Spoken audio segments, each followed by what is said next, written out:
আপন মনে কাঁচি শান দিয়ে ব্যবহারের উপযোগী করছেন স্বপন। প্রায় ৪২ বছর ধরে পুরানো বটি, চাকু কিংবা দা শান দিয়ে ব্যবহারের উপযোগী করে তোলেন তিনি। আর এই দা বটি শানের আয় দিয়েই ঢাকায় কিনেছেন জমি।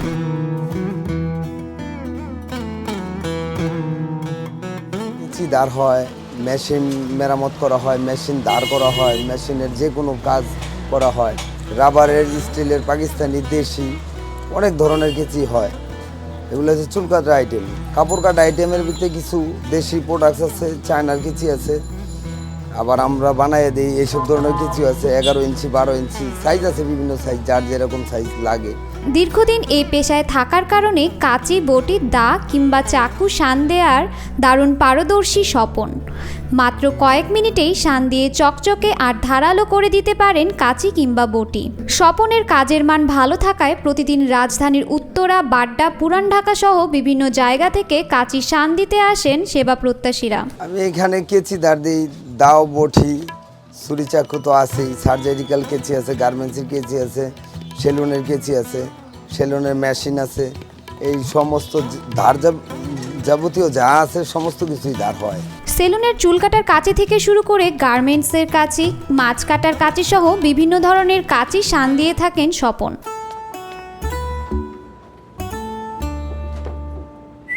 এই ঈদে জুয়েলারি ক্লোদিং এ বিকাশ পেমেন্টে ডিসকাউন্ট। চুল কাটা কেচি আছে, রাবারের, স্টিলের, পাকিস্তানি, দেশি অনেক ধরনের কেচি হয়। এগুলো হচ্ছে চুল কাটার আইটেম। কাপড় কাটা আইটেমের ভিতরে কিছু দেশি প্রোডাক্টস আছে, চায়নার কেচি আছে, আবার আমরা বানিয়ে দিই এইসব ধরনের কেচি আছে। 11 ইঞ্চি, 12 ইঞ্চি সাইজ আছে, বিভিন্ন সাইজ, যার যেরকম সাইজ লাগে। গার্মেন্টসের আছে কিছু কেচি, কিচেনের কেচি, মাছ কাটার, তারপর ফুল গাছ কাটার কেচি আছে। এরকম বিভিন্ন ধরনের কেচি আছে, এগুলির কাজ আমরা করি। শুধু শান দেয়াই স্বপনের কাজ নয়, পেশাগত এই কাজের ফাঁকে ফাঁকে তিনি তৈরি করেন শান পাথর। এই শান পাথর তৈরি করতে পারেন দেশে হাতে গোনা কয়েকজন কারিগর। বরিশাল, কুমিল্লা, নোয়াখালী সহ দেশের বিভিন্ন জেলায় গিয়ে শান পাথর তৈরি করেন স্বপন। ঢাকার বাইরের থেকে যে লোকগুলো আসে, ওগুলো হচ্ছে ঢাকার ভিতরেও আসে, ঢাকার বাইরেও আসে। ওটা হচ্ছে শান পাথরটা। পাথরটা শান দোকানের, এটা আবার আমি তৈরি করি। তো এইটার জন্য আমার কাছ থেকে বিভিন্ন জেলার থেকে আসে, নেয়, অর্ডার দেয় আমারে। আমি এটা কাজ শান বানায় তৈরি করে নিয়ে ফিটিং করে দিয়ে আসি। বরিশাল, নোয়াখালী, কুমিল্লা, দিনাজপুর, রংপুর বিভিন্ন জেলার ভিতর থেকে আসে। ওই পাথরটা আবার আমি নিজে তৈরি করি। তো এটা বাইরে থেকে আসে না, বাংলাদেশে এটা তৈরি হয়। এই পাথরটা বাংলাদেশে, আর একটা হয়তো কিছু ইন্ডিয়ার কয়েকজনে হয়, আর পাকিস্তান, অন্য কোনো রাষ্ট্রে এই পাথরটা নাই। রাজধানীর মোহাম্মদপুরের কাটাসুরে স্বপন কেচি শানঘর, যেখানে কাঁচি শানের পাশাপাশি মেরামত করা হয় চুল কাটা মেশিন পর্যন্ত। কাস্টমারের চাহিদা অনুযায়ী তৈরি করা হয় নতুন কাঁচি। কেচি দাঁড় হয়, মেশিন মেরামত করা হয়, মেশিন দাঁড় করা হয়, মেশিনের যে কোনো কাজ করা হয়, চুল কাটা মেশিন, এবং কেচি বানানো হয়। কোরবানির সময় ছুরি চাকুর কাজ করা হয়, দাঁড় মেরামত করা হয়। স্বপন জানান এসব কাজ করা হয় চুক্তিভিত্তিক মজুরিতে। দা, বটি, কাঁচি, চাকুর অবস্থা আর সাইজ দেখে দাম ঠিক করা হয়। যেরকম 11-12 ইঞ্চি কেচিগুলা, এগুলো আপনার 50 টাকা ধার দেওয়ার রেট নেই। আমরা চুল কাটা কেচিগুলা নিতেছি 30 টাকা। কাপড় কাটার ভিতরে 8, 9, 10 ইঞ্চি পর্যন্ত 30 টাকা নেই। মোটা হেভি কেচি আছে রেডিমেড কাটা, এগুলো 50 টাকা, 60 টাকাই নেই।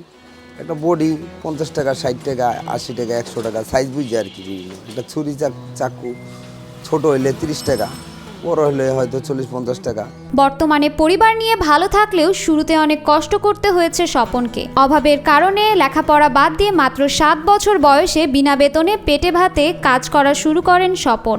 আমি এখানে 42 বছর যাবৎ কাজ করি।